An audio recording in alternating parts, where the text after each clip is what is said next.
Expand your vocabulary with our core 2,000 words ebook. It's free and packed with essential expressions that you'll use on a daily basis. Start building your vocabulary today. Click the link in the description below to download your free Spanish ebook before it's gone.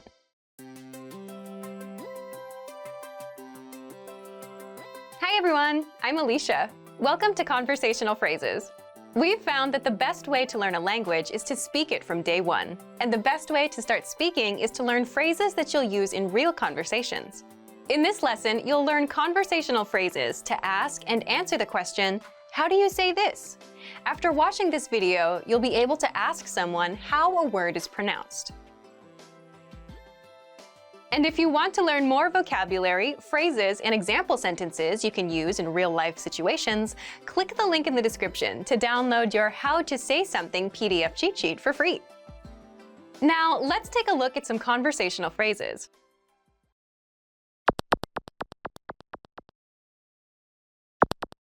Listen to the dialogue. ¿Cómo se dice esto? Se dice estacionamiento. Once more with the English translation. ¿Cómo se dice esto?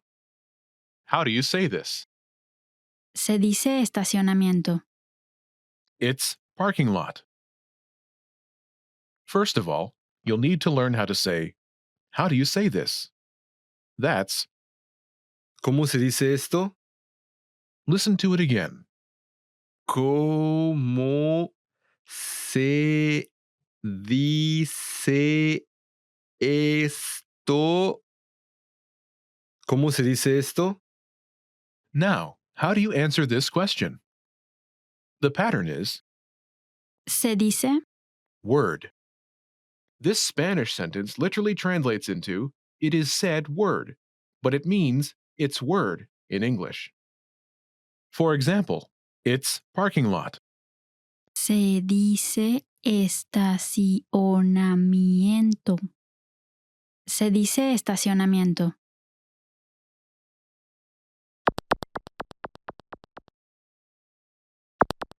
Here are a few useful words you can use with the same pattern. Parking lot, Estacionamiento. Estacionamiento. giraffe, Jirafa. Jirafa. dog, Perro. Perro. morning, Mañana. Mañana.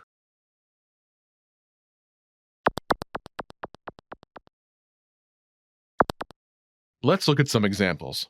Listen and repeat or speak along with the native speakers. ¿Cómo se dice esto? Se dice jirafa. ¿Cómo se dice esto? Se dice perro. ¿Cómo se dice esto? Se dice mañana.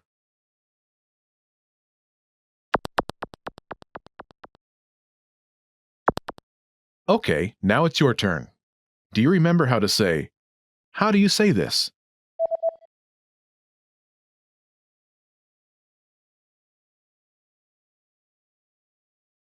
¿Cómo se dice esto?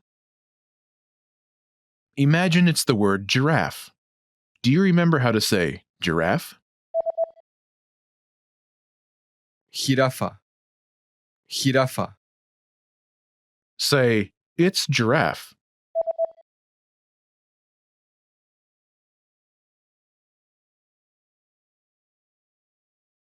Se dice jirafa. Now answer the question saying, it's giraffe. ¿Cómo se dice esto?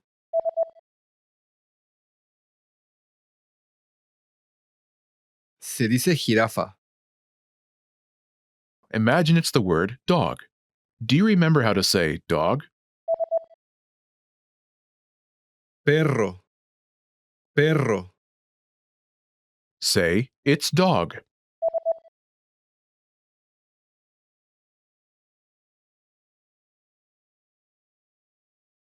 Se dice perro. Now answer the question saying it's dog. ¿Cómo se dice esto?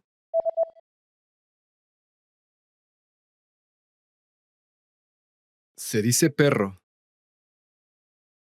Now, imagine it's the word morning.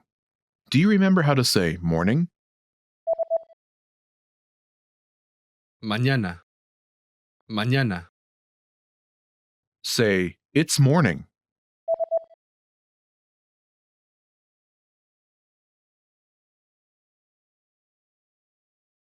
Se dice mañana. Now, answer the question saying it's morning. ¿Cómo se dice esto?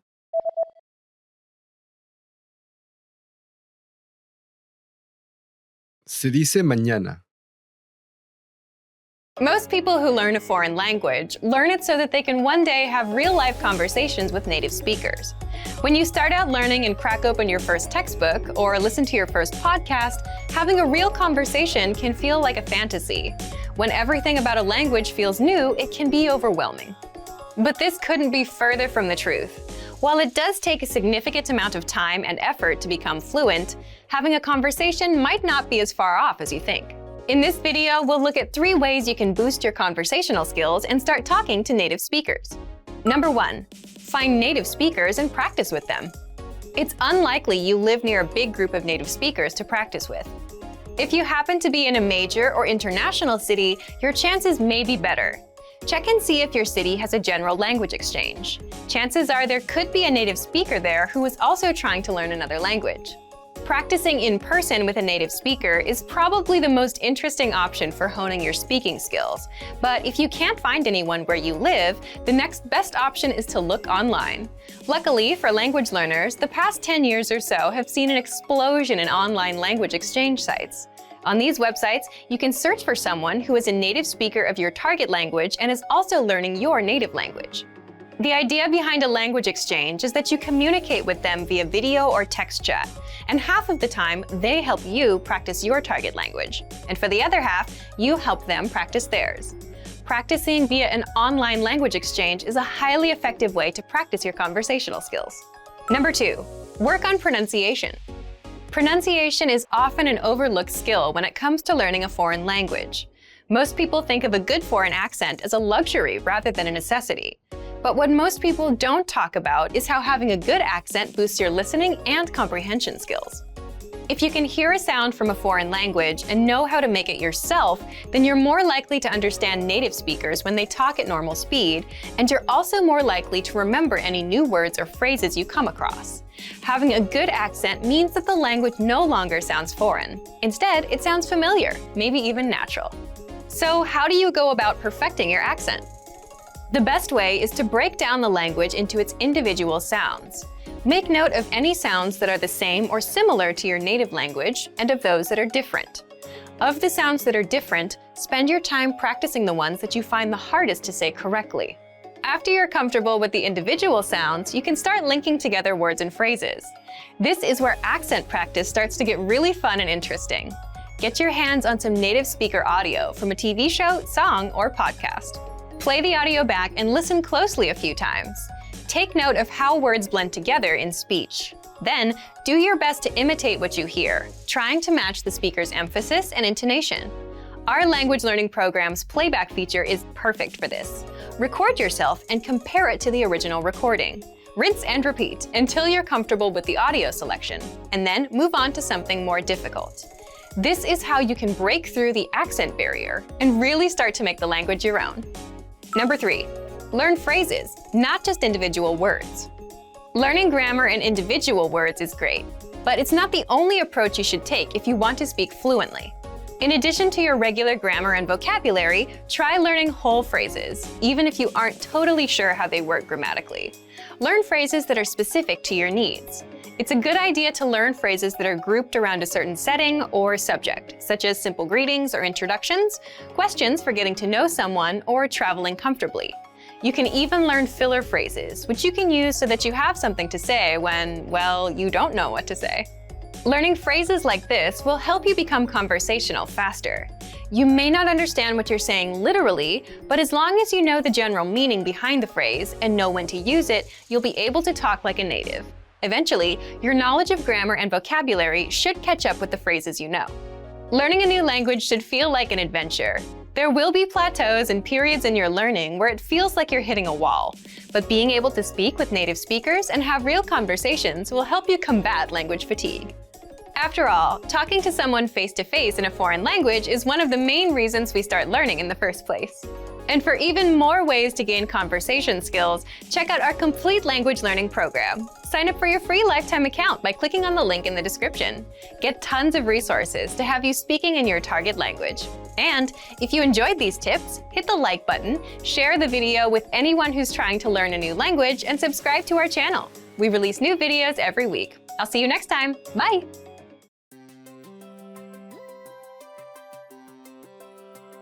Hi everyone, I'm Alicia. Welcome to Conversational Phrases. We've found that the best way to learn a language is to speak it from day one. And the best way to start speaking is to learn phrases that you'll use in real conversations. In this lesson, we'll learn conversational phrases to answer the question, what's your favorite number? After watching this video, you'll be able to say many numbers and ask someone their favorite number. And if you want to learn more vocabulary, phrases, and example sentences you can use in real-life situations, click the link in the description to download your Talking About Numbers PDF cheat sheet for free. Now, let's take a look at some conversational phrases.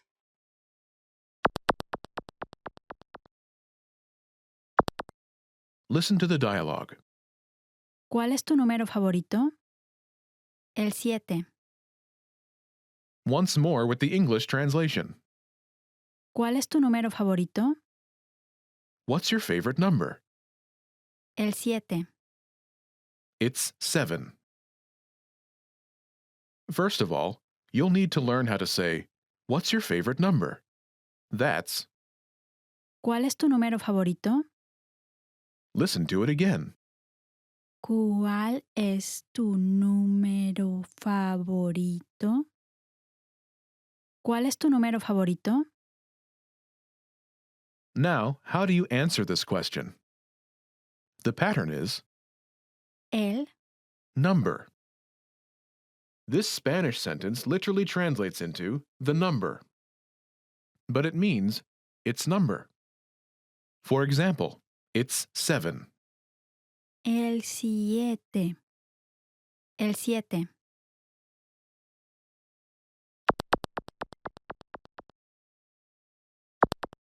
Here are a few more numbers you can use with the same pattern. 7, 7. 7. 2, 2. 2. 4, 4. 4.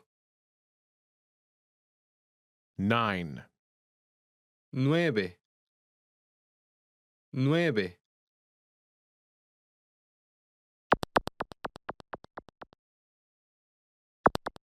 Let's look at some examples. Listen and repeat or speak along with the native speakers. ¿Cuál es tu número favorito? El 2. ¿Cuál es tu número favorito? El 4. ¿Cuál es tu número favorito? El 9.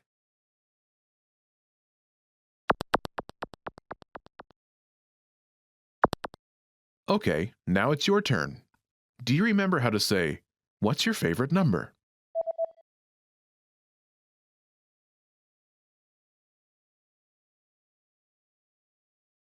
¿Cuál es tu número favorito?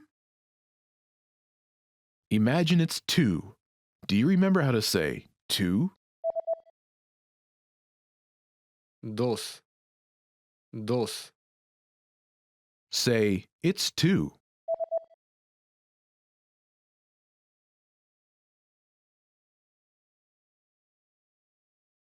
El 2. Now answer the question saying, it's 2. ¿Cuál es tu número favorito?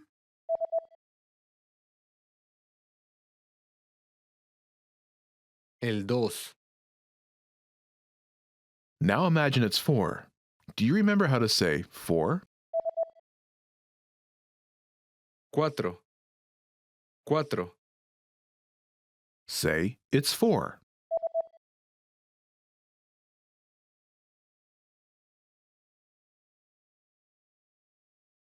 El 4. Now, answer the question by saying it's 4. ¿Cuál es tu número favorito?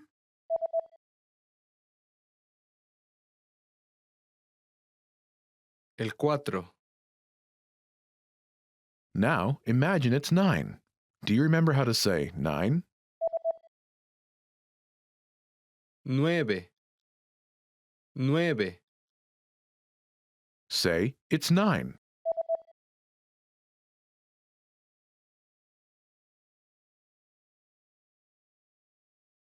El 9. Now, answer the question saying it's 9. ¿Cuál es tu número favorito?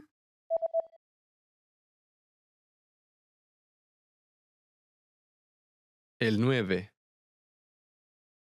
You've studied for a while and are ready to talk to people and practice what you've learned. But where do you start? Starting a conversation in a new language can seem a bit intimidating. How do you just jump into it? In this video, we'll look at 5 ways to start conversations. Number 1. Introduce yourself in your target language. This is usually one of the first things you learn when you start studying a new language.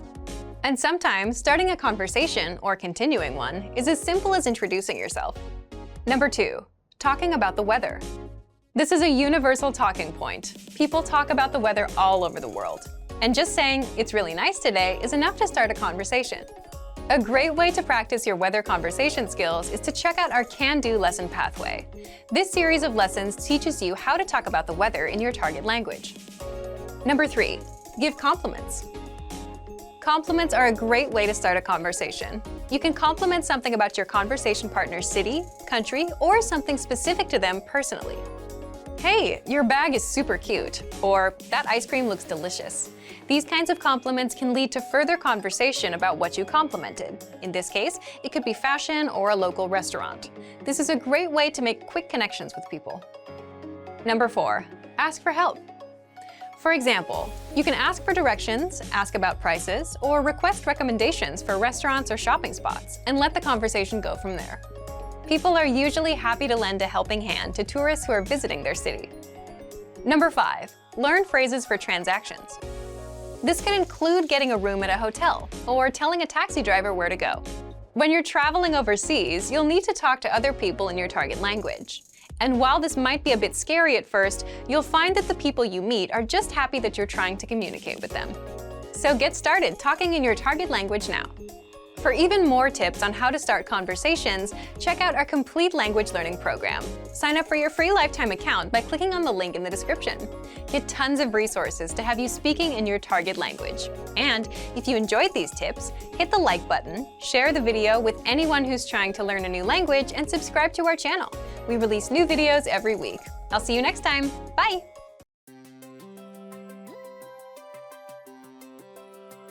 Hi everyone, I'm Alicia. Welcome to Conversational Phrases. We've found that the best way to learn a language is to speak it from day one. And the best way to start speaking is to learn phrases that you'll use in real conversations. In this lesson, we'll learn conversational phrases to answer the question, "What kind of movies do you like?" After watching this video, you'll be able to talk about movies and ask other people about their favorite kinds of movies. And if you want to learn more vocabulary, phrases, and example sentences you can use in real-life situations, click the link in the description to download your Talking About Movies and TV PDF cheat sheet for free. Now, let's take a look at some conversational phrases.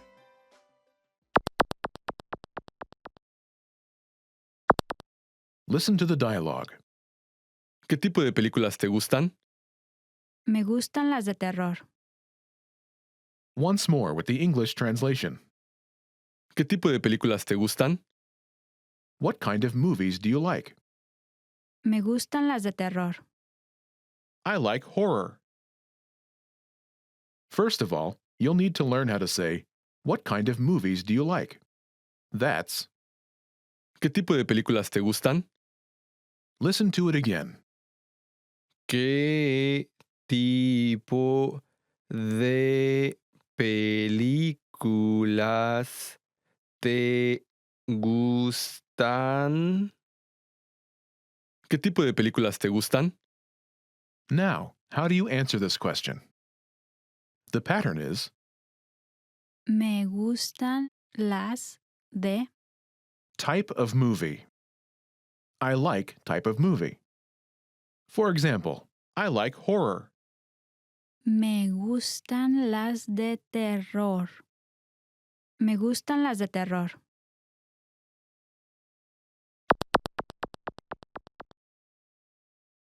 Here are a few more kinds of movies you can use with the same pattern to talk about movies. Horror, terror, terror, comedy, comedias, comedias, fantasy, fantasía, fantasía, romance, romance, romance.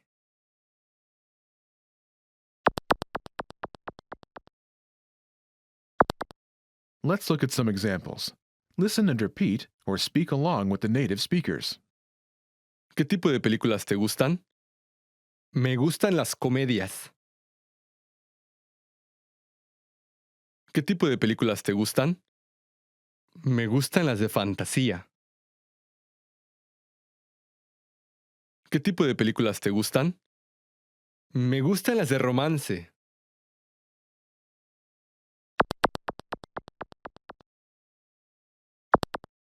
Okay, now it's your turn. Do you remember how to say, "What kind of movies do you like?"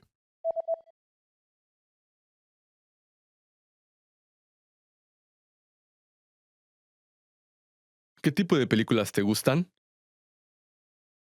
Imagine you like comedies. Do you remember how to say comedy? Comedias. Comedias. Say, I like comedies.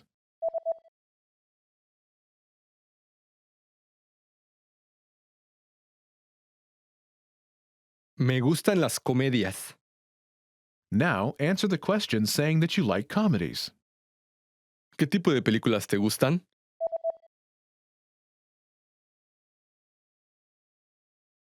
Me gustan las comedias. Now imagine that you like fantasy movies. Do you remember how to say fantasy? Fantasía. Fantasía. Say, I like fantasy.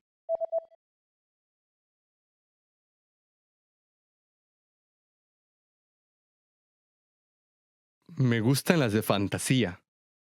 Now, answer the question saying you like fantasy movies. ¿Qué tipo de películas te gustan?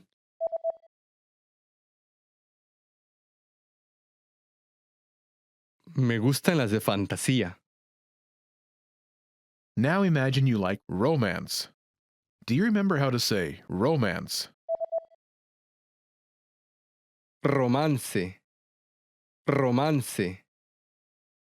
Say, I like romance.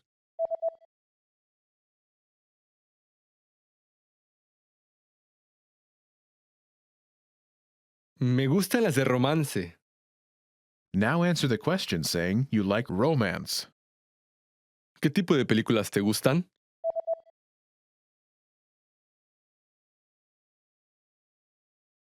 Me gustan las de romance. Want to speak your target language with confidence and impress native speakers? When learning to speak a new language, you have lots of things to think about, including grammar, vocabulary, and pronunciation. Because you're thinking of all of these things and trying to speak, it can be difficult to communicate with confidence, especially in the beginning. This is why it's helpful to make confidence-building exercises part of your language learning process. In this video, you'll learn 7 ways to boost your confidence. 1. Read out loud. This might seem pretty basic, but it's a great way to practice speaking. Reading aloud lets you practice speaking without having to think about grammar or things to talk about. Reading out loud lets you focus on your pronunciation and the rhythm of the language. It can help you learn to speak more smoothly and quickly, without even thinking about it. If you're using our lessons, read the dialogue out loud as you listen. You can read along with the dialogue tool, the lesson notes, or the transcript. 2. Read like a child. This might sound strange, but think about children learning to read. They go slow and sound everything out. Maybe it takes 2 or 3 tries before they read a new word smoothly, and a few more tries before they can read it at a natural pace. This example applies to language learning too. If you find a complex sentence in something you're reading, read it slowly at first, then speed up. With practice, you'll be able to say it easily. It might feel a bit silly to speak very slowly, but this kind of practice can help you identify tough sounds you might miss or say incorrectly when reading quickly. 3. Use the dialogue breakdown tool. If you're using our site, this is a great tool to take advantage of. It breaks down lesson conversations into individual lines. You can listen to the audio for each line, learn what each line means, and can reread and review as much as you want. 4. Use the voice recorder to record and compare yourself with native speakers. Just click on the microphone icon next to each line in the dialogue section. You can use this tool to perfect your pronunciation if you like, but this is also something you can use to work on speaking with confidence at native level speed. You'll find this tool in the dialogue section of all of our lessons. 5. Repeat and review old lesson conversations. Reviewing what you've studied in the past is the best way to make sure you maintain what you've learned. Go back to older lessons, download the lesson dialogue tracks, and re-listen to the conversations again and again. Or you can reread the dialogue lines from previous lessons until you've mastered them all. 6. Shadow conversations. Repeat what you hear out loud. This tactic is important, but it can be tricky when you're doing a brand new lesson. If you're reviewing dialogues from lessons you've done though, it's super easy to do. Just listen to the dialogue and repeat what you hear. Shadowing means mimicking the speaker as soon as they speak, following their intonation and rhythms as closely as possible. 7. Send recordings to your Premium Plus teacher. If you want to speak with confidence, there's no better confidence boost than feedback from a native speaker, and you get just that with a Premium Plus teacher. You can record yourself reciting a lesson dialogue or any dialogue of your own, and your teacher will give you specific tips on how to improve. From the tips your teacher gives you, choose at least one and practice, practice, practice. Being able to react quickly and with confidence in a conversation is typically not something you can do on your first try, but if you continue practicing, you'll gradually find yourself speaking with ease. And for even more ways to build your speaking confidence, check out our complete language learning program. Sign up for your free lifetime account by clicking on the link in the description. Get tons of resources to have you speaking in your target language. And if you enjoyed these tips, hit the like button, share the video with anyone who's trying to learn a new language, and subscribe to our channel. We release new videos every week. I'll see you next time. Bye!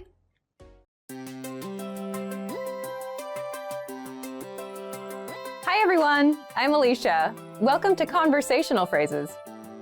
We've found that the best way to learn a language is to speak it from day one, and the best way to start speaking is to learn phrases that you'll use in real conversations. Today, we'll learn conversational phrases about occupations. After watching this video, you'll be able to talk about your job and ask what somebody does for a living. And if you want to learn more vocabulary, phrases, and example sentences you can use in real-life situations, click the link in the description to download your occupation PDF cheat sheet for free. Now, let's take a look at some conversational phrases. Listen to the dialogue. ¿A qué te dedicas? Soy artista. Listen to it again, now with the English translation. ¿A qué te dedicas? What do you do? Soy artista. I'm an artist. First of all, you need to learn how to say, what do you do? That's. ¿A qué te dedicas? Listen to it again. ¿A qué te dedicas? ¿A qué te dedicas? This Spanish sentence literally translates into, what is your job? But it means, what do you do, in English. Now, how do you answer this question? This is the pattern you'll need. Soy. Your occupation. I'm a, an, your occupation. For example, I'm an artist. Soy artista. Soy artista.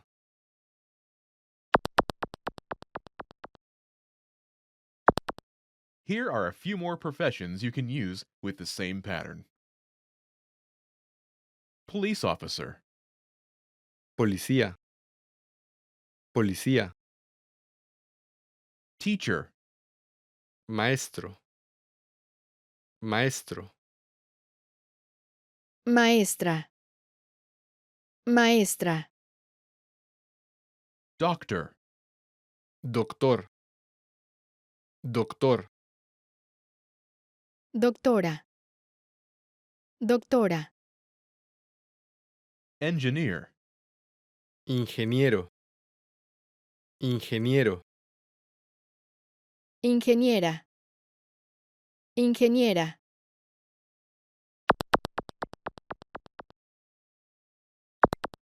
Now, listen to some examples. ¿A qué te dedicas? Soy maestro. ¿A qué te dedicas? Soy doctor. ¿A qué te dedicas? Soy ingeniero.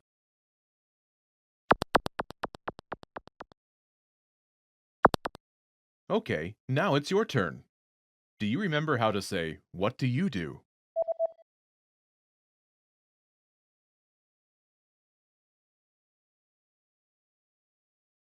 ¿A qué te dedicas? Imagine you're a doctor.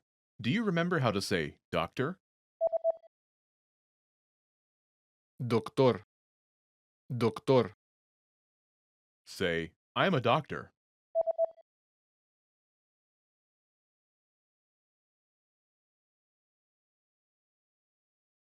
Soy doctor. Now answer the question saying that you are a doctor. ¿A qué te dedicas?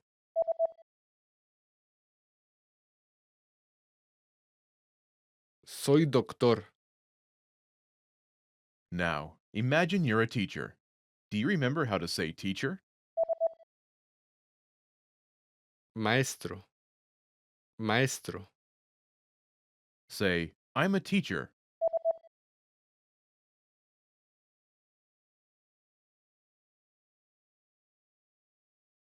Soy maestro. Now, answer the question saying that you are a teacher. ¿A qué te dedicas?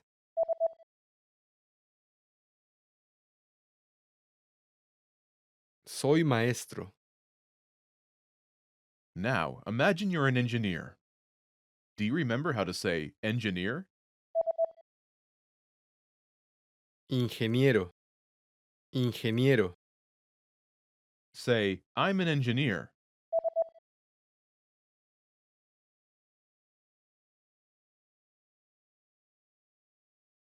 Soy ingeniero. Now, answer the question saying that you are an engineer. ¿A qué te dedicas?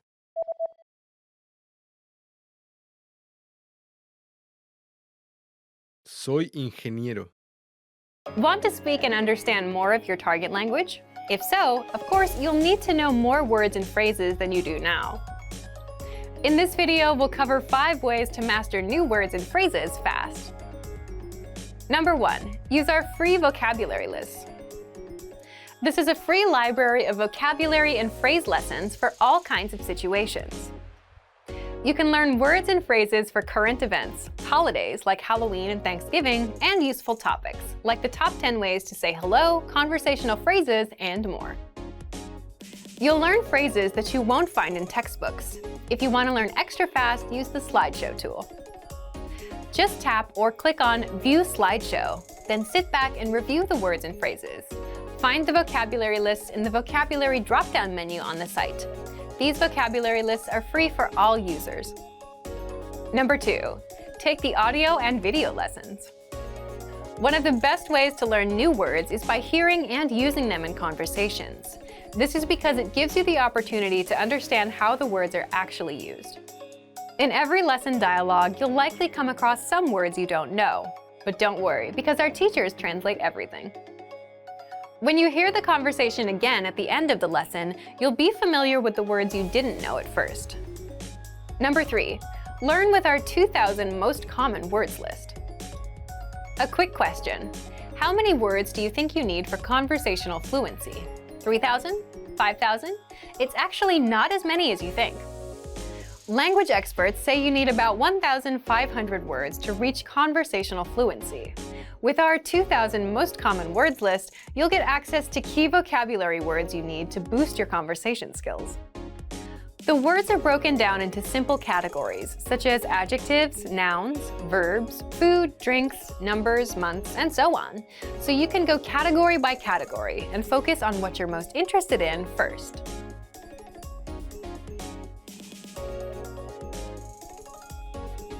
With this tip, we're not talking about paper flashcards. We're talking about the smart flashcards that you can find in our premium study tools. This is an automatic system individualized for each member based on their study needs. First, you'll use the cards to check your knowledge. Then, according to your answers, the cards will be sorted according to which words you need more practice with. Words that you struggle with will be shown to you more and more. You'll see words that you know well less often. This system helps you study more efficiently. It displays the words you need to work on and knows when you should refresh your knowledge. This helps make sure you don't forget vocabulary. In every study session, these cards will help you refresh your memory on the words you learned last time and introduce new words. Number 5, use the words. After you learn a new word, using it right away is crucial to remembering it. So, when you're done with a lesson or a vocab list, here's something you can do. Leave a comment. Make up a sample sentence and post it in the comment section. Write it down in a notebook, or shadow the word with a lessons dialogue. Our language learning program is full of tools that can help you speak more. Just pick one and get started. If you want to unlock all of these study tools, check out our complete language learning program. Sign up for your free lifetime account by clicking on the link in the description. Get tons of resources to have you speaking in your target language. And if you enjoyed these tips, hit the like button, share the video with anyone who's trying to learn a new language, and subscribe to our channel. We release new videos every week. I'll see you next time. Bye!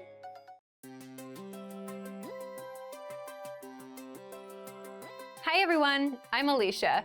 Welcome to Conversational Phrases. We've found that the best way to learn a language is to speak it from day one.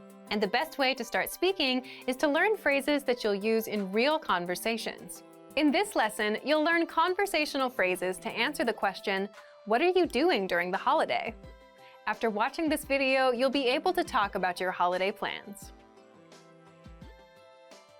And if you want to learn more vocabulary, phrases, and example sentences you can use in real-life situations, click the link in the description to download your National Holidays PDF cheat sheet for free. Now, let's take a look at some conversational phrases.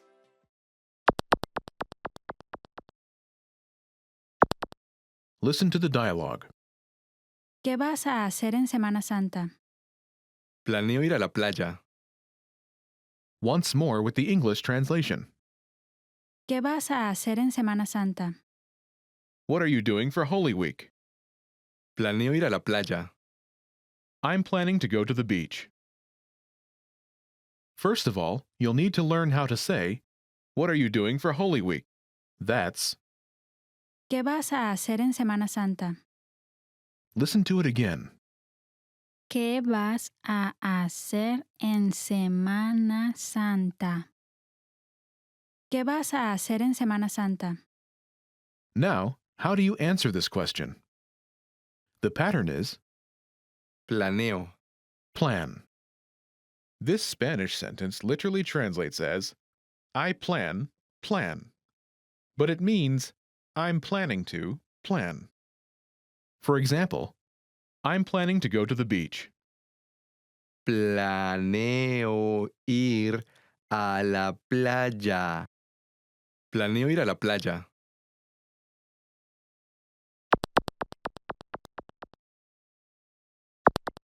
Here are a few more phrases you can use with the same pattern to talk about your plans. Go to the beach. Ir a la playa. Ir a la playa. travel, viajar, viajar,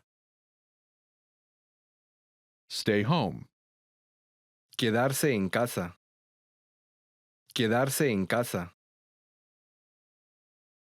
go to the movies, ir al cine, ir al cine,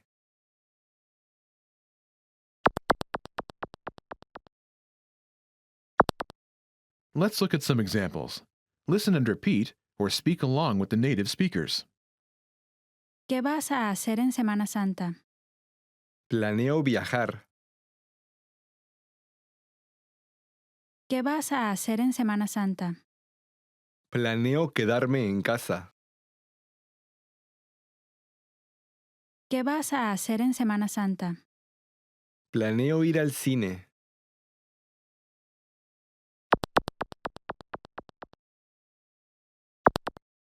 Okay, now it's your turn.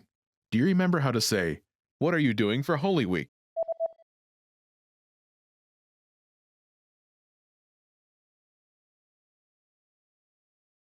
¿Qué vas a hacer en Semana Santa? Imagine you're planning to travel. Do you remember how to say travel? viajar, viajar, Say, I'm planning to travel.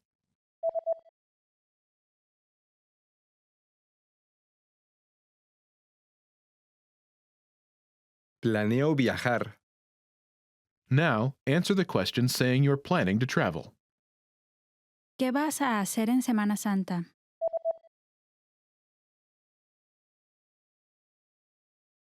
planeo viajar, Now, imagine you're planning to stay home. Do you remember how to say stay home? quedarse en casa, quedarse en casa, Say, I'm planning to stay home.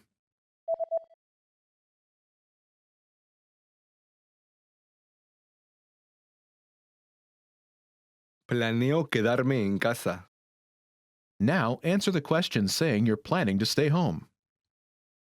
¿Qué vas a hacer en Semana Santa?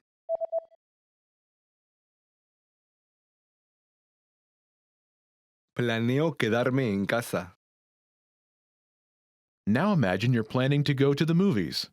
Do you remember how to say go to the movies? ir al cine, ir al cine, Say, I'm planning to go to the movies.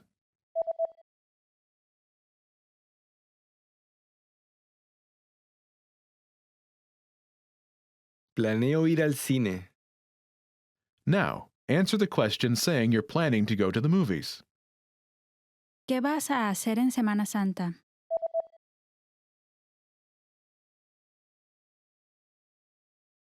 planeo ir al cine,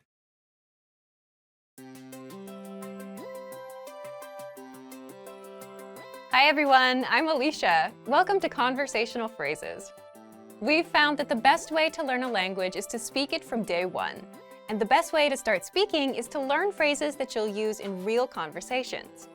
In this lesson, you'll learn conversational phrases to use when talking on the phone.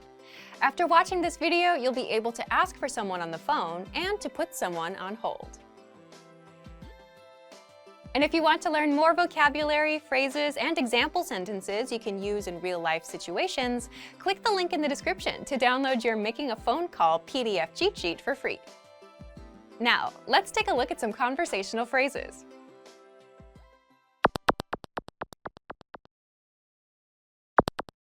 Listen to the dialogue. Buen día. Me gustaría hablar con la persona a cargo. Sí, un momento, por favor. Once more with the English translation. Buen día. Me gustaría hablar con la persona a cargo. Hello, I'd like to speak with the person in charge. Sí, un momento, por favor. Okay, just a moment. First of all, you'll need to learn how to say hello on the phone. That's Buen día. Buen día. Then you'll need to learn how to say, I'd like to speak with person. The pattern is Me gustaría hablar con. person. For example, hello, I'd like to speak with the person in charge. Buen día. Me gustaría hablar con la persona a cargo. Buen día. Me gustaría hablar con la persona a cargo. Now, how do you answer this question? Sí, un momento, por favor. Okay, just a moment. Listen to it again. Sí, un momento, por favor. Sí, un momento, por favor. This Spanish sentence literally translates as, yes, a moment, please, but it means, okay, just a moment.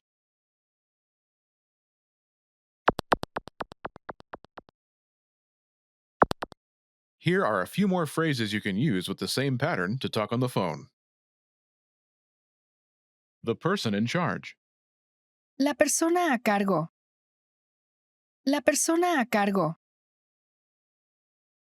A sales representative. Un representante de ventas. Un representante de ventas. The manager. El gerente. El gerente. Someone from customer service. Alguien de servicio al cliente. Alguien de servicio al cliente.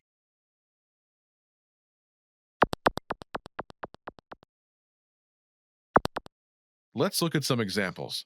Listen and repeat or speak along with the native speakers. Me gustaría hablar con un representante de ventas. Sí, un momento, por favor. Me gustaría hablar con el gerente. Sí, un momento, por favor.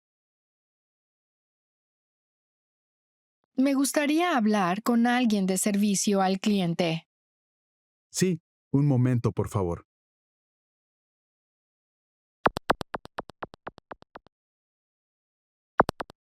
Okay, now it's your turn. Do you remember how to say, I'd like to speak with person?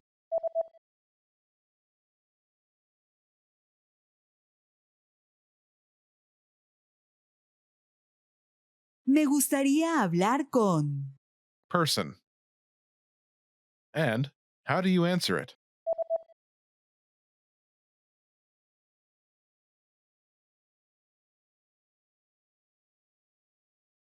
Sí, un momento, por favor. Imagine you want to talk to a sales representative. Do you remember how to say, a sales representative? Un representante de ventas. Un representante de ventas. Say, I'd like to speak with a sales representative.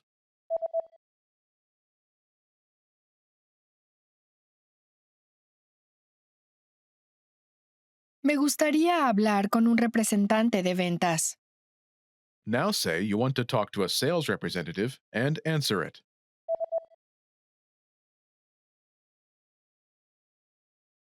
Me gustaría hablar con un representante de ventas. Sí, un momento, por favor. Now, imagine you want to talk to the manager.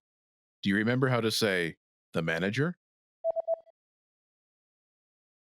El gerente. El gerente. Say, I'd like to speak with the manager.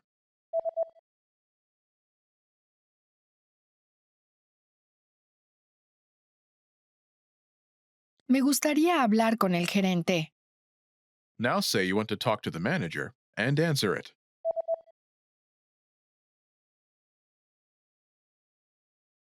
Me gustaría hablar con el gerente.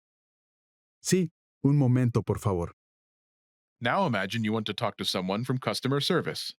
Do you remember how to say, someone from customer service? Alguien de servicio al cliente. Alguien de servicio al cliente. Say, I'd like to speak with someone from customer service.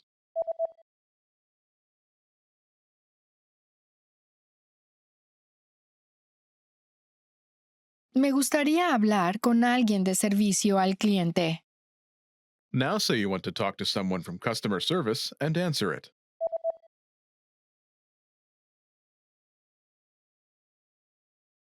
Me gustaría hablar con alguien de servicio al cliente. Sí, un momento, por favor. When learning a new language, everyone should have an ultimate goal to work towards. Whether you want to be able to connect with a relative, easily order food while traveling, or go somewhere new, having an end goal for your learning can be very motivating. A popular but challenging goal is being able to speak like a native speaker. It's difficult to measure exactly when you reach this goal, and it's not something you can pick up using textbooks alone. So how do you work on making your speech more natural? That's what we're going to look at today. Here are 3 tips to help you practice talking like a native speaker. Number 1, focus on vocabulary. If your goal is to speak like a native, you might be really focused on speaking quickly or using as many complex grammar patterns as possible. But in our native languages, we're not always trying to speak as fast as possible, and we use complex grammar patterns when necessary, not to show off. Vocabulary, however, is extremely important to expressing ourselves naturally. Your choice of words can reveal a lot about you and your understanding of the language. Most learners have had the experience of using a phrasebook or a dictionary to find a word they want to use, trying the word in conversation, and getting a look of confusion from the native speaker. In some cases, although your word choice may be grammatically correct, the word may be inappropriate for the situation or totally unnatural. This is especially important in business and other formal situations, where the right level of formality and professionalism is key. Being able to understand nuances in vocabulary words can also help you understand relationships between people just by listening to the conversation. Try to listen to many different types of conversations. Listen to how people talk to their friends, their superiors, and in customer service situations. This will give you a better idea of how to talk to others naturally. In some languages, you can omit words from sentences or use more direct communication styles. It's important to be aware of these things so you can apply them yourself.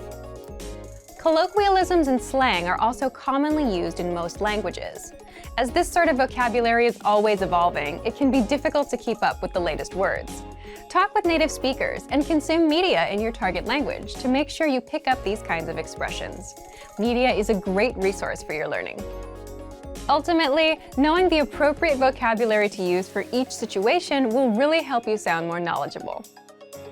Number 2, perfect your accent. With every language, there are unique pronunciation and intonation challenges. Some languages are tonal languages, and a change in pitch can completely change the meaning of a word. Then there's the fact that most countries have multiple dialects, and so people from one area of the country may sound different from those in another.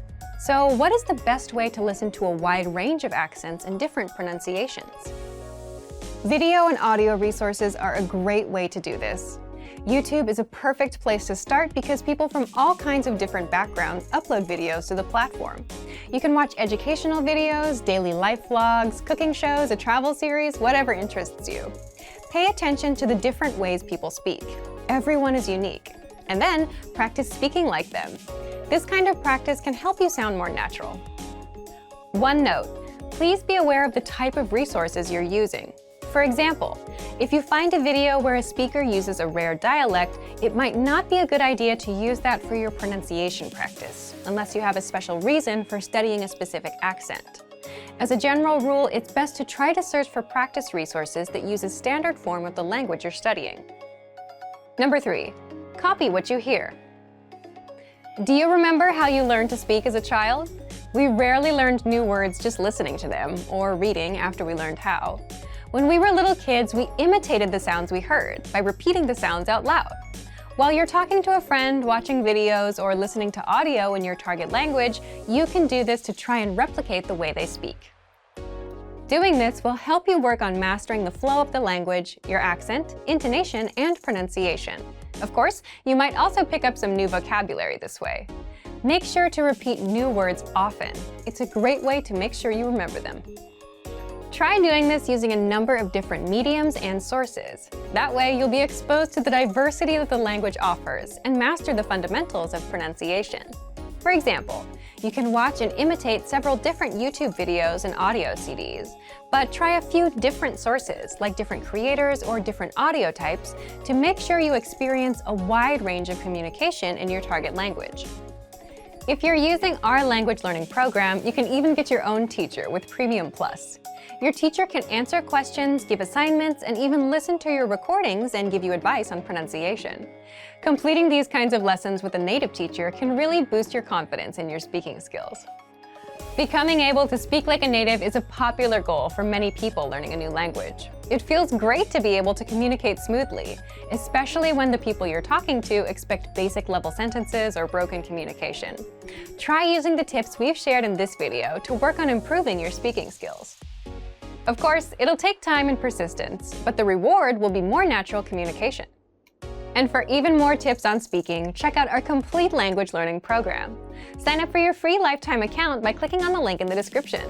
Get tons of resources to have you speaking in your target language. And if you enjoyed these tips, hit the like button, share the video with anyone who's trying to learn a new language, and subscribe to our channel.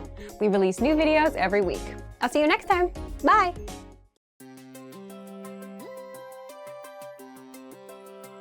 Hey everyone, Alicia here. Welcome to Conversational Phrases.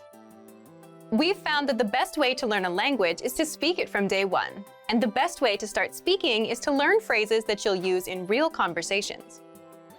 In this lesson, we'll learn conversational phrases to answer the question, "How's your mother?"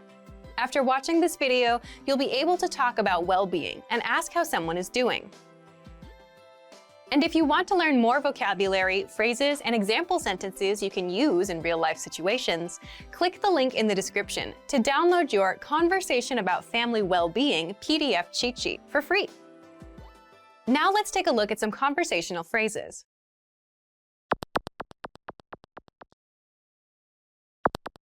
Listen to the dialogue. ¿Cómo está tu mamá? Está bien. Once more with the English translation. ¿Cómo está tu mamá? How's your mother? Está bien. She's fine. First of all, you'll need to learn how to say, "How's your mother?" That's, ¿Cómo está tu mamá? listen to it again. ¿Cómo está tu mamá? ¿Cómo está tu mamá? Now, how do you answer this question? The pattern is Está. state of well-being. This Spanish sentence literally means is. We omit the article she, but it translates as she is state of well-being in English. For example, she's fine. Está bien. Está bien.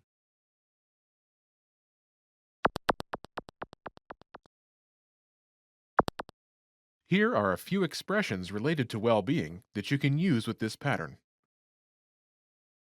Great, Muy bien. Muy bien. fine, Bien. Bien. so-so, No muy bien. No muy bien. sad, Triste. Triste.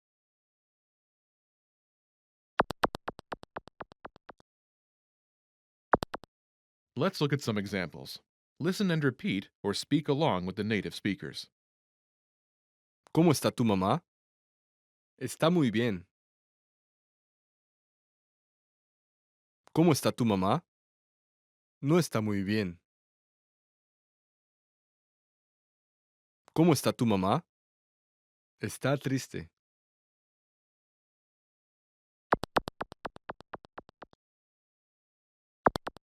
Okay, now it's your turn. Do you remember how to say, "How's your mother?"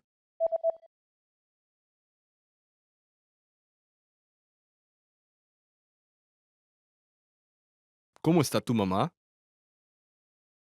Imagine she's great. Do you remember how to say great? Muy bien. Muy bien. Say, she's great.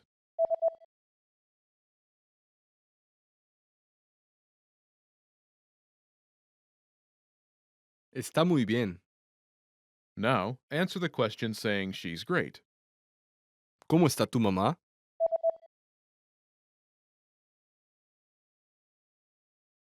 Está muy bien. Now imagine she's so-so. Do you remember how to say so-so? No muy bien. No muy bien. Say, she's so-so.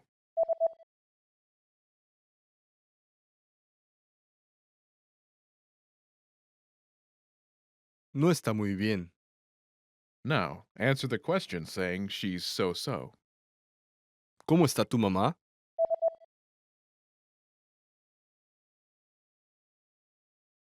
No está muy bien. Now imagine she's sad.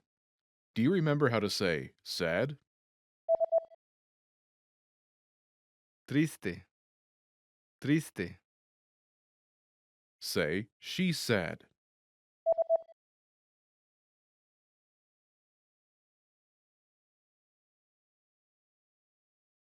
Está triste. Now, answer the question saying she's sad. ¿Cómo está tu mamá?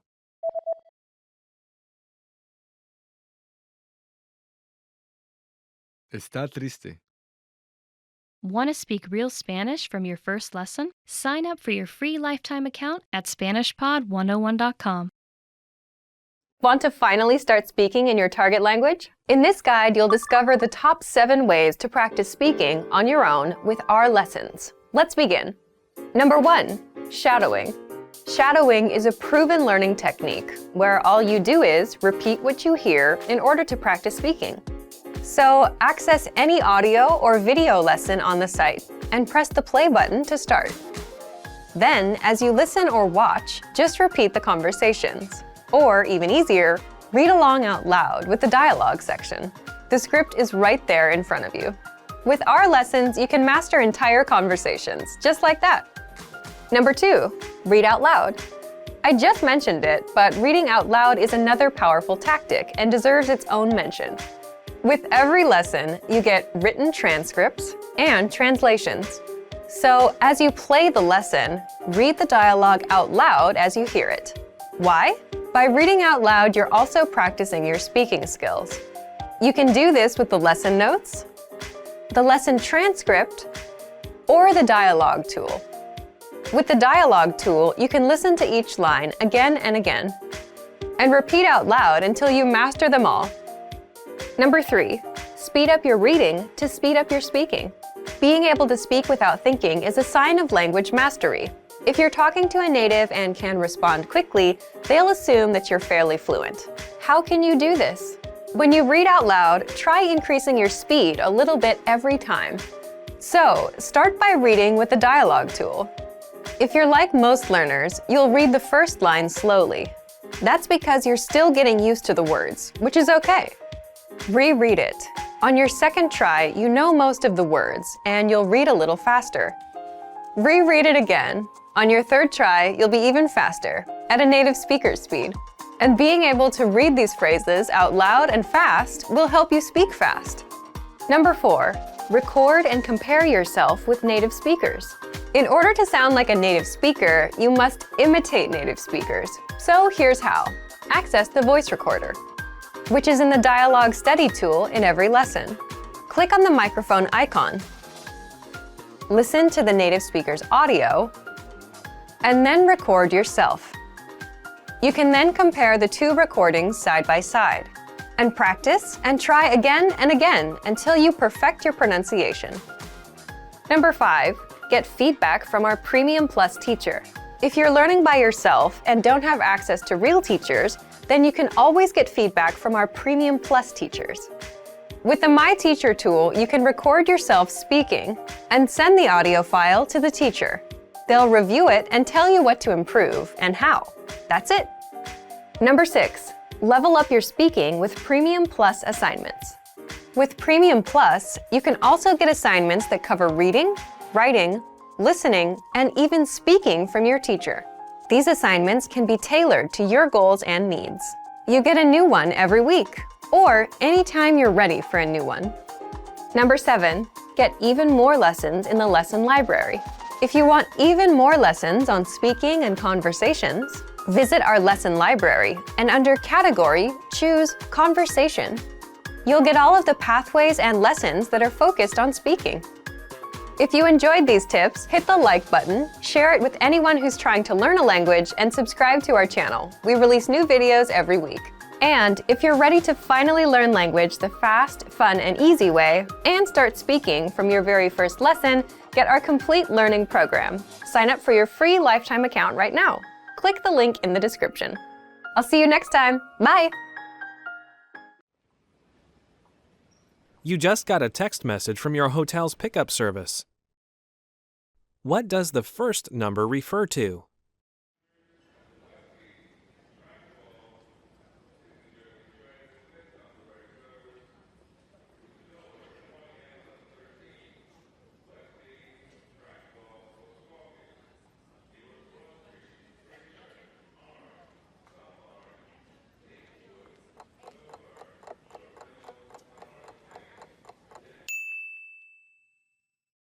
What does the first number refer to?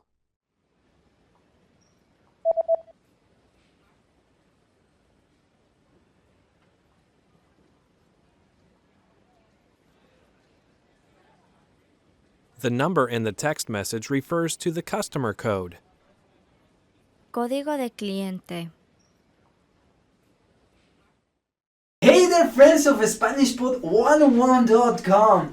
As you might already know, because we are famous, just kidding, I'm Efrain. And I'm Diego. And today we're gonna give you a top 10 of Mexican food street that you will find in Mexico City. That's correct, so enjoy this video. Woo!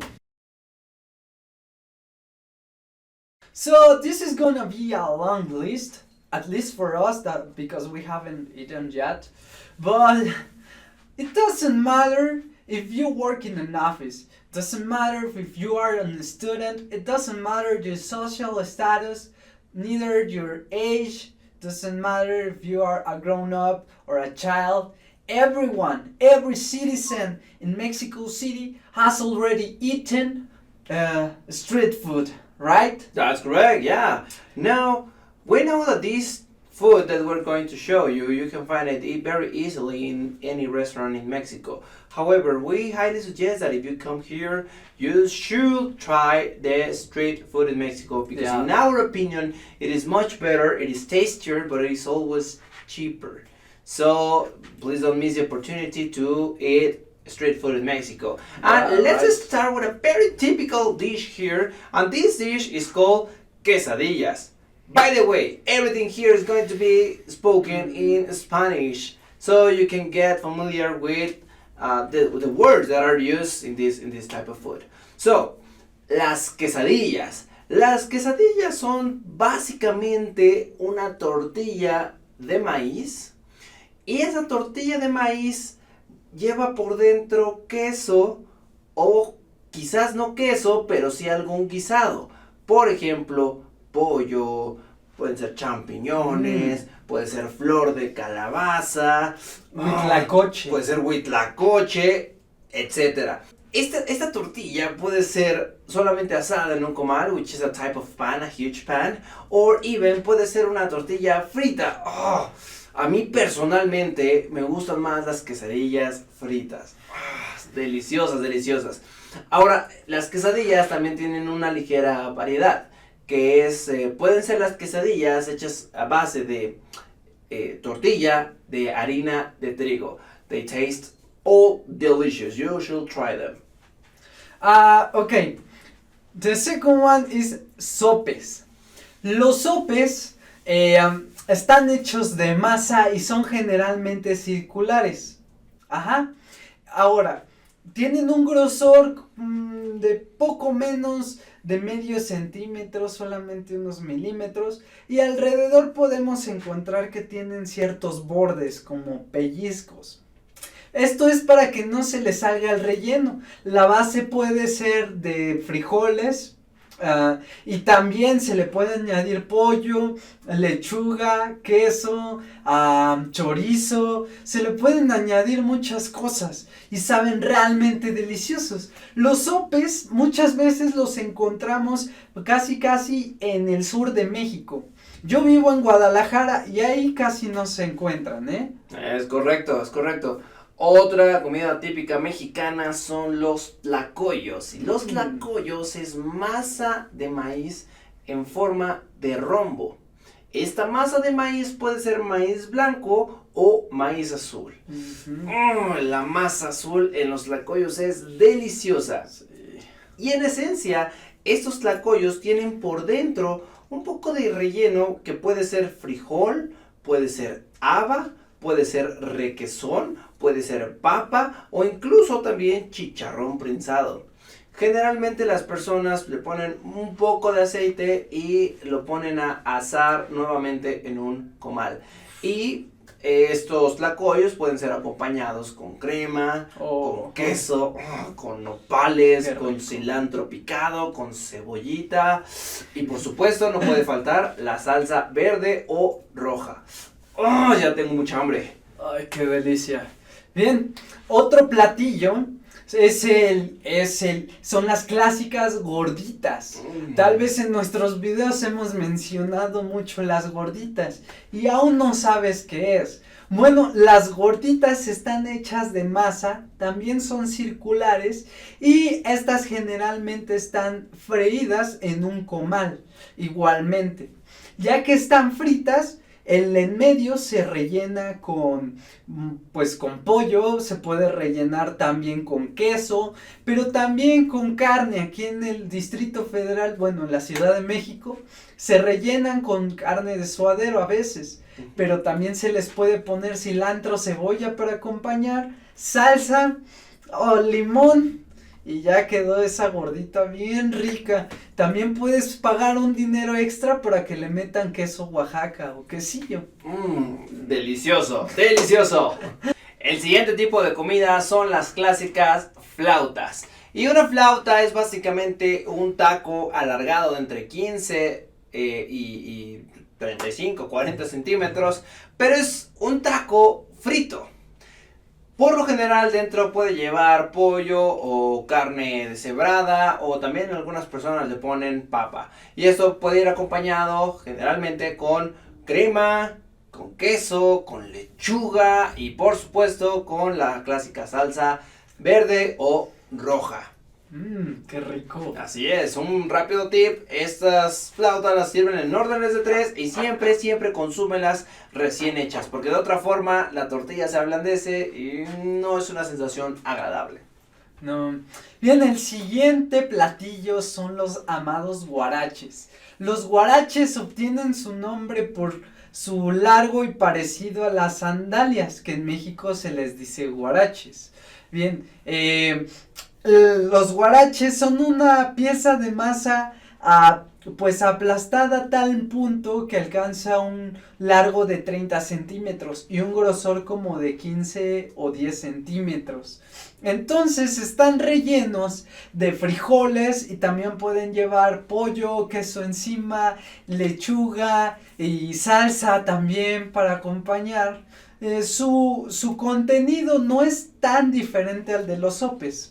Es similar. Ahora, cuando cae la noche y tenemos un poco de frío, lo mejor que puedes encontrar en México son los clásicos elotes o esquites. Y los elotes pueden ser servidos de dos formas. Puede ser, número uno, hervidos, están en una olla y tú llegas con el elotero y le dices qué elote quieres y es casi todo un arte ver cómo saca el elote y le clava un palo de madera. Claro. Ahora, este elote generalmente lo puedes pedir con jugo de limón, con sal y con chile piquín en polvo. Delicioso. Otras personas más aventureras optan por ponerle mayonesa alrededor y también queso rallado. Es una delicia. La segunda forma de pedir un elote es un elote a las brasas, que es básicamente un elote un poco quemado, que lo sirven en una hoja de maíz. Y por lo general también tiene jugo de limón, chile piquín y también un poco de sal. Ahora, si no quieres un elote, también puedes pedir unos esquites, que es básicamente los granos del elote, y tienen sal, tienen epazote, y nuevamente también pueden llevar jugo de limón, chile piquín, sal, pero sí sugiero que a estos esquites les pongas mayonesa y queso rallado. Es una delicia y créeme que con eso el frío que puedes sentir en la ciudad se te va a quitar por completo. Claro, pero también cuando ataca el frío podemos consumir caldo de gallina, el cual está hecho de agua, con ajo, con cebolla, con grasa de pollo y por supuesto va a contener también piezas de pollo como pueden ser el ala de la gallina, la pierna, pero también la pechuga y también va a traer algunas verduras como garbanzo y cebolla picada.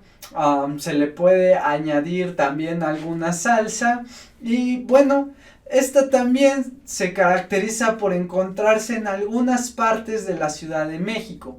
Yo recuerdo que mi papá me llevaba a un puesto de caldo de gallina todos los domingos en las mañanas y era fantástico y delicioso. Este caldo se consume generalmente en las mañanas, ya más tarde es difícil encontrarlo. La siguiente comida es un clásico antojo mexicano que podemos comer no importa si es la tarde o la noche o quizás muy en la noche. Y son los clásicos tacos al pastor. ¡Ay, los tacos al pastor! Estos tacos al pastor es una adaptación del shawarma árabe y es generalmente carne de cerdo que por lo general se sirve en tortillas, doble tortilla de aproximadamente 8 centímetros de diámetro y este taco puede ir acompañado con piña, con cilantro, con cebolla y también hay una enorme variedad de salsas que le puedes poner. La más clásica, sin embargo, es la salsa roja, que es de chile de árbol. No olviden también a sus tacos ponerle un poco de limón y queda exquisito. Bien, por otra parte también tenemos los tacos de canasta, pero también los tacos sudados. En su presentación en la calle los podemos encontrar en la parte trasera de una bicicleta en una canasta, que contiene desde 500 hasta 1000 tacos. Y los cuales se van a acabar en 3 o 4 horas. A los lados de la canasta puede haber cubetas con salsa, con escabeche, con chiles en vinagre, también limón. Los tacos de canasta generalmente son de papa con chorizo, frijoles, chicharrón prensado, también pueden tener carne de adobo o muchas cosas y muy ricas, ¿verdad, Diego? Es correcto, y ¿sabes qué? Ahora ya tengo muchísima hambre. ¿Por qué no vamos a la calle a comprar un poco de verdadera comida callejera mexicana? Pero estoy a dieta. No importa, vamos. Well, that's it for today, my friends from SpanishBall101.com. I hope that you have enjoyed this video. If so, please give it your thumbs up and share it with other learners who want to know about the food street in Mexico. And also, please, if you have any comment, opinion, or if you're planning to come to Mexico, please let us know right in the comments right below. So, hopefully, we can see you in our next video, guys. ¡Hasta luego! Hi everybody, Rosa here. Welcome to Ask a Teacher, where I'll answer some of your most common Spanish questions. The question for this lesson is: how do you know when to use ser o estar? This can be confusing for Spanish learners, especially for native English speakers, because both ser and estar mean to be. First, let's go over the forms of ser. I am, yo soy, you are singular, tú eres. He, she is, you are, polite. Él, ella, usted es. We are, nosotros somos, you are, plural. Vosotros sois. They are, you are, polite and plural. Ellos, ellas, ustedes son. The different forms of estar are: yo estoy for I am. Tú estás for you are, singular. Él, ella, usted está for he, she is, you are, polite. Nosotros estamos for we are, vosotros estáis for you are in polite form. And ellos, ellas, ustedes están for they are. You are, polite and plural. There is a subtle but simple difference between the two words for to be. Estar is for temporary conditions such as feelings and emotions, and that's why how are you is ¿cómo estás? Ser is for characteristics or permanent states of being. For example, if I'd say I am American, I would say yo soy americano. Here's a good rule of thumb. Turn the sentence into a question. If the question uses how, then use estar. And if it uses what, use ser. Take the word callado, for example, which means quiet. Depending on which verb you use, the nuance will be different. If you say ella es callada, which uses ser, that means she's quiet, as in she's a quiet person. On the other hand, if you say ella está callada, which uses the verb estar, that would mean she's being quiet. The nuance is that this situation is temporary and that she's just being quiet in this moment in time. Pretty cool, right? If you have any more questions, please leave a comment and I'll try to answer them. Hi everybody, Rosa here. Welcome to As a Teacher, where I'll answer some of your most common Spanish questions. The question for this lesson is, when do you use the conjunction u instead of o? First, let's go over some background information on how to use o. O is a conjunction in Spanish that means or. It's a conjunción coordinada disyuntiva or disjunctive coordinating conjunction. That means it connects two different sentences and it used to give contrast or connect contrary opinions. An example of contrast would be: sal a trabajar ahora o no llegarás a tiempo. Meaning, go to work now or you are not going to be on time. Here, that means if part A, go to work, doesn't happen, part B, you are not going to be there on time, will happen. An example of connecting contrary opinions would be: ¿qué quieres de postre? ¿Helado o fruta? Meaning, what do you want for dessert? Ice cream or fruit? This is the most common use of o. Now, on to the question for this lesson. O changes to u when or precedes a word that begins with an o sound. This includes H and O together because H is silent in Spanish.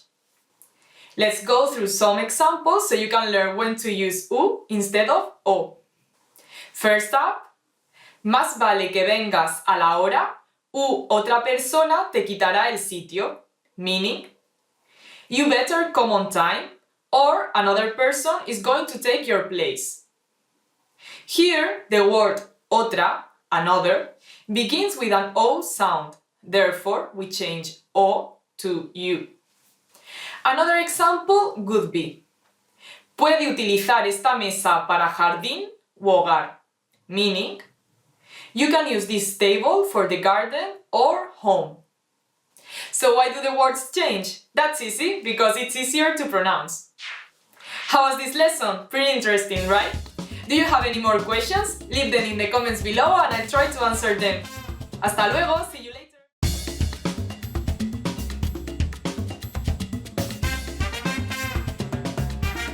Hi, welcome to Introduction to Spanish. My name is Alicia and I'm joined by... Hi everyone, I'm Leah. In this lesson, you'll learn the basics of Spanish grammar. Word order refers to the order in which words are structured to form a sentence in a given language. Consider the English sentence, I read books. If we break down the English sentence, I read books, we can see that the subject I is presented first, followed by the verb read, and then finally the object, books, is positioned last. The basic word order for English, then, is subject, verb, object, or SVO for short. Now, let's compare that same sentence, I read books, in Spanish. Yo leo libros. If we break down the Spanish sentence, we get the subject, yo, meaning I. Then comes the verb, leo, meaning read. And finally, we have the object, libros, meaning books. The word order for basic Spanish then is subject, verb, object, or SVO for short. As you can see, the word order for sentences in Spanish is the same as that of English. This means that you can essentially swap out English words for Spanish words in an English sentence to convert it to Spanish. So imagine you wanted to say, I ate an apple, but in Spanish. Just swap out the words. I in Spanish is yo. Ate in Spanish is comí. An is una, and apple is manzana. Altogether it's yo comí una manzana. So, I ate an apple in Spanish is yo comí una manzana. You can form nearly all basic sentences in Spanish just by following the SVO word order.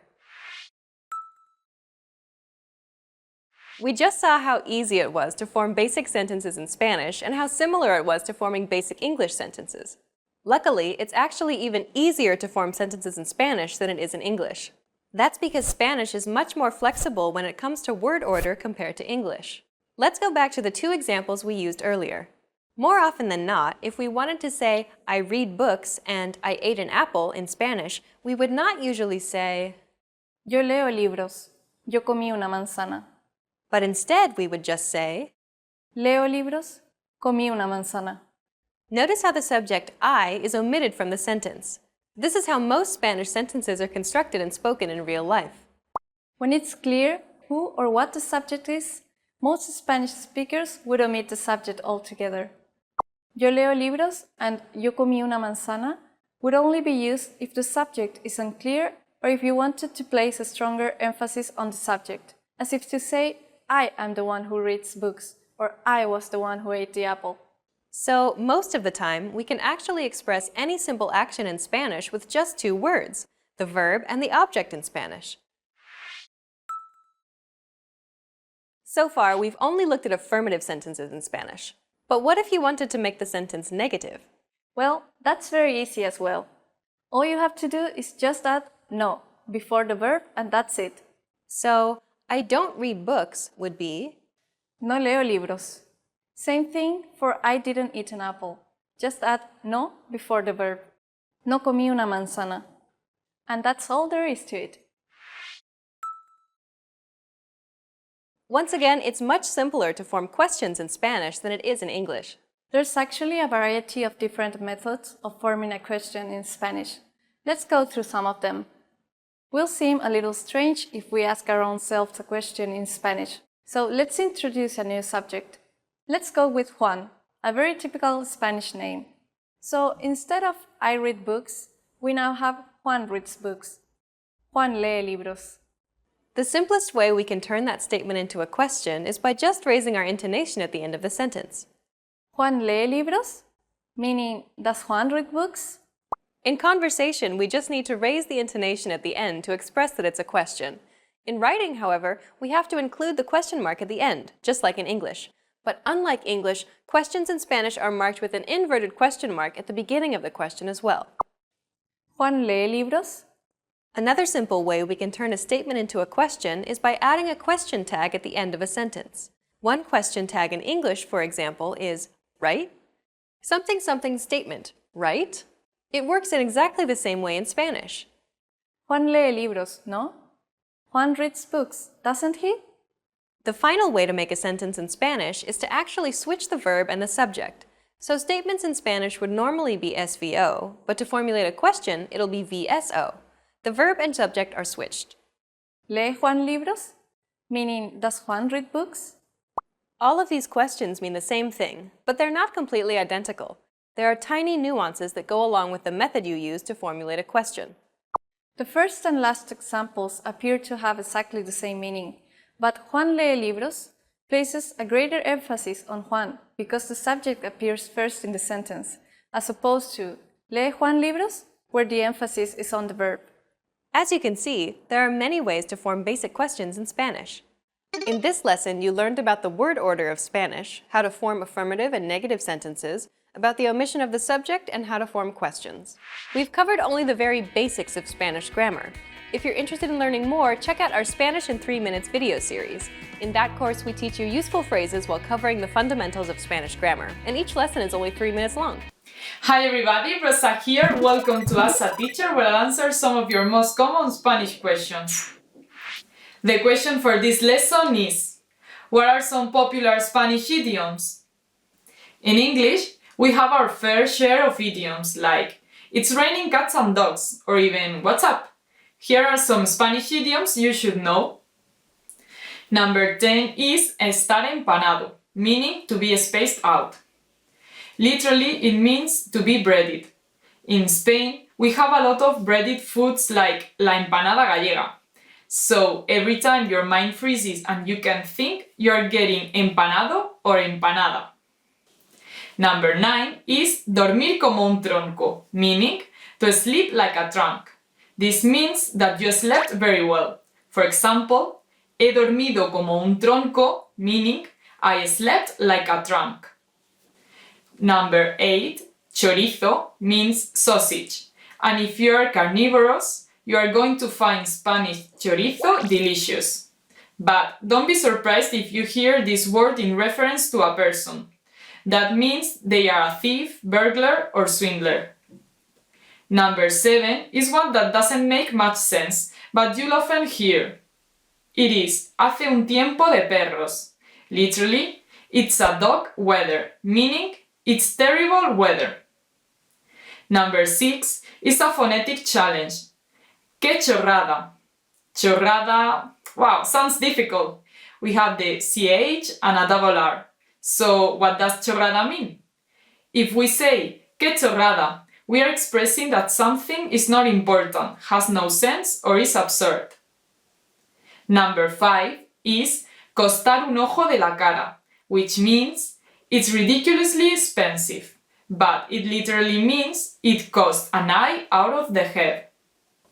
Number 4, aprobar por los pelos, literally means to pass by the hair, referring to an exam. If you say aprobé por los pelos, you're saying that you got the lowest score or close to it, but passed the exam. Hopefully, you don't use this expression too much. Number 3 is qué guay, meaning cool. Here we have a very useful multi-purpose word. Do you want to go to the beach? Why? Do you like my trousers? Qué guays. How was the party last night? Muy guay. It's similar to good, okay, perfect, or beautiful. However, be careful. It should only be used in casual or colloquial situations. Number 2 is tener un cacao. Literally translated, it means to have a cacao. However, the real meaning is to have a lot of trouble or to be in a mess. Lastly, number 1 is tener el guapo subido, which literally means to have the good looking up. The meaning of this may be easy for you to guess. You can use this phrase when suddenly one of your friends looks stunning. ¿Te ha pasado algo bueno? Hoy tienes el guapo subido. Did anything good happen to you? Today you're looking handsome. How was this lesson? Pretty interesting, right? Do you have any more questions? Please leave them in the comments below and I'll try to answer them.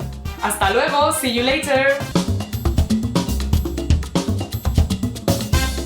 Hola a todos, soy Lucía. Hi everybody, I'm Lucía. Welcome to SpanishPod101.com, Español en 3 minutos, the fastest, easiest, and most fun way to learn Spanish. In the last lesson, we learned how to show thanks by saying gracias.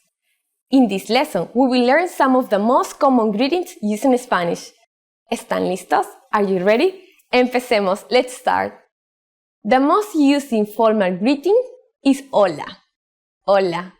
Hola means hi or hello. We can use it in formal and informal situations at any time of day. It's very convenient. Hola. Now, let's look at some greetings that are used at certain times of day. First is good morning. Good morning in Spanish is buenos días. Buenos días. Buenos días literally means good day, but we use it to mean good morning. During the day, we say buenas tardes. Buenas tardes. Buenas tardes means good afternoon. this can be used all day as long as it's light outside. Again, buenas tardes. When it starts to get dark, you can switch to this. Buenas noches. Buenas noches. Buenas noches means good evening or good night, depending on the situation. If you're greeting someone in the evening, it means good evening. If you're speaking to someone before you go to sleep, it means good night. Again, that's buenas noches. Now, you can greet people in many different ways in Spanish. Let's review them all again. As a general greeting, hola. In the morning, buenos días. In the afternoon or during the day, buenas tardes. In the evening or at night, buenas noches. Pretty easy, right? Now it's time for Lucia's insights. If you're not sure which greeting is right to use, buenos días, buenas tardes, or buenas noches, just remember that hola can be used at any time of day. During the next lesson, you will learn the meaning of habla inglés. Do you already know it? In our next lesson, you will learn this phrase and more. Hasta la próxima. See you then. Expand your vocabulary with our core 2000 words ebook. It's free and packed with essential expressions that you'll use on a daily basis. Start building your vocabulary today. Click the link in the description below to download your free Spanish ebook before it's gone.